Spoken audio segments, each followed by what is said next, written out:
como el humo, ¿no? Como ciertas emisiones que hacen necesario que no se realice dentro del perímetro de la ciudad, ¿no?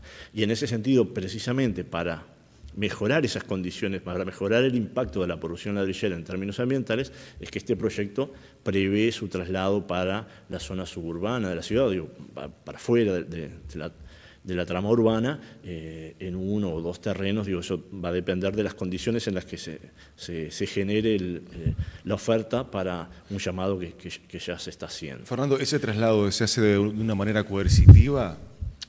No hay proyecto de desarrollo ni proyecto social que se articule sobre la base exclusiva de la coerción, ¿no? No hay ninguna sociedad que se organice exclusivamente en base a la coerción.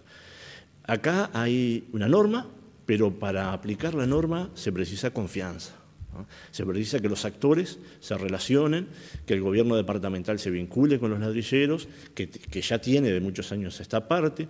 Existe una forma organizativa que reúne a un grupo de ladrilleros que es la mesa, pero hay que generar mucha confianza. Ahora, atento al decreto de la Junta Departamental, sí se podría hacer.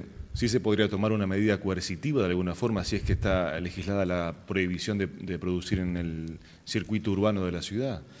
Existe una normativa que... Aunque no fuera simpático, te quiero decir. Claro, existe, pero eso no es bueno en términos sociales, o sea, no es bueno en términos de lo que el proyecto quiere generar, que es adhesión, sentimientos de pertenencia, arraigo y deseos de vivir en esta ciudad y en esta sociedad. Una sociedad que toma la decisión de usar exclusivamente la coerción porque la norma lo establece, sin generar los niveles necesarios de confianza para que la norma sea vivida como necesaria y como querida por la población que está afectada, tiene ciertas dificultades para mantener los niveles de integración social. Igualmente, es una situación que lleva mucho tiempo. Y por más que haya una norma, una situación que lleva mucho tiempo sin resolverse, no se puede resolver de ninguna manera de un día para el otro. Fernando, vos señalabas hace un momento, en el comienzo de la charla, que como medidas o como efectos más inmediatos del proyecto se van a ver estos 2 aspectos, ¿verdad? El de ladrilleros y clasificadores.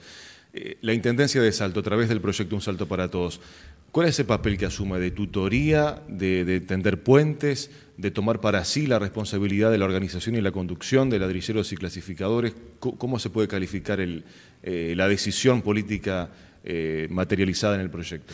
Yo diría que hay 2 niveles que habría que destacar.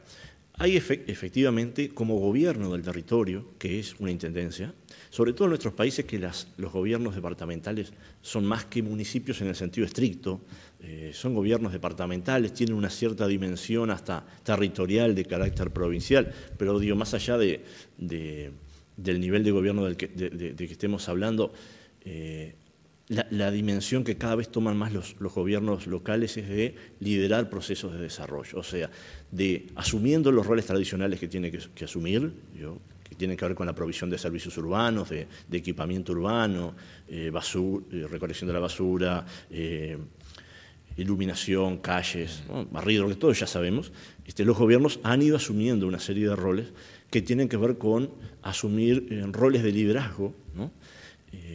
Y de generación de proyectos de desarrollo. Eso, en algunos casos por voluntad propia, en otro caso forzado por las circunstancias, porque bueno, en algún momento el Estado central se ha ido desprendiendo de alguna serie de funciones, o porque las sociedades se vuelven complejas y no existe un nivel de gobierno exclusivo que pueda asumir todas las tareas que la complejidad de los sistemas sociales actuales demandan. Entonces, sí hay un nivel de liderazgo, es la intendencia la que promueve, la que impulsa. Ahora, el liderazgo se conquista y el liderazgo se conquista dialogando, ¿no? Se conquista dialogando con otros actores y además tendiendo puentes, como tú decías, ¿no?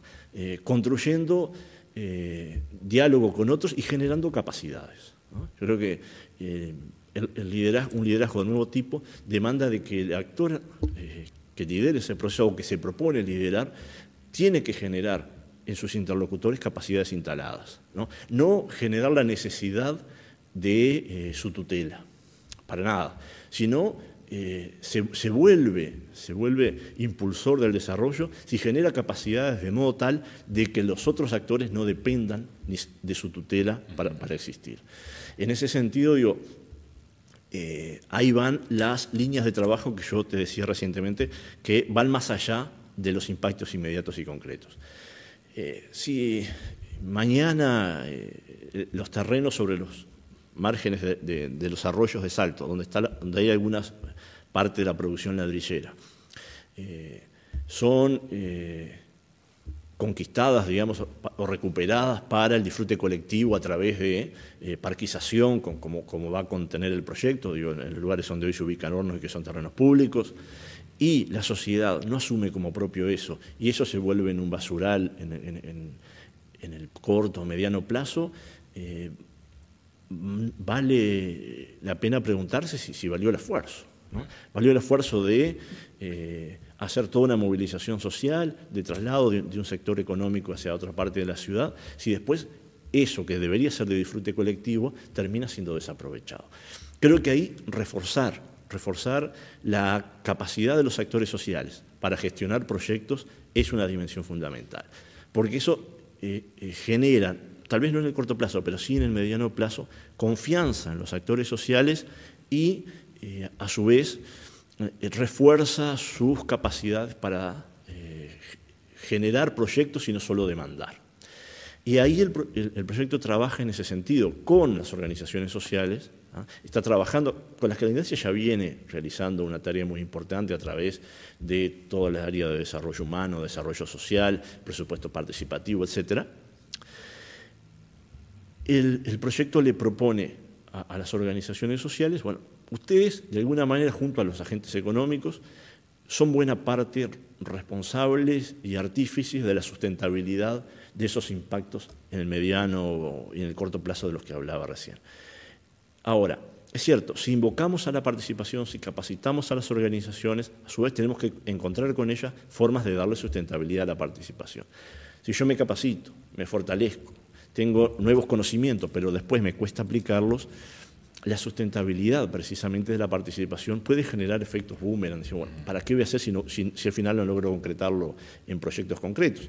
Y ahí es cuando el proyecto dice, bueno, para aquellas organizaciones que tienen un nivel de adhesión importante, de participación, que están interesados en capacitarse, el proyecto va a generar un fondo, que hemos llamado Banco de Iniciativas Locales, para financiar actividades que den ese salto que comenzábamos al comienzo, de actividades básicamente orientadas a la solución de un problema concreto, tras el cual la organización se retrae o puede desaparecer, a aprendizajes en la gestión de proyectos concretos. Proyectos que nosotros llamamos de atractividad territorial, o sea, de mejora de las condiciones del territorio en la planta urbana, y proyectos de empleo.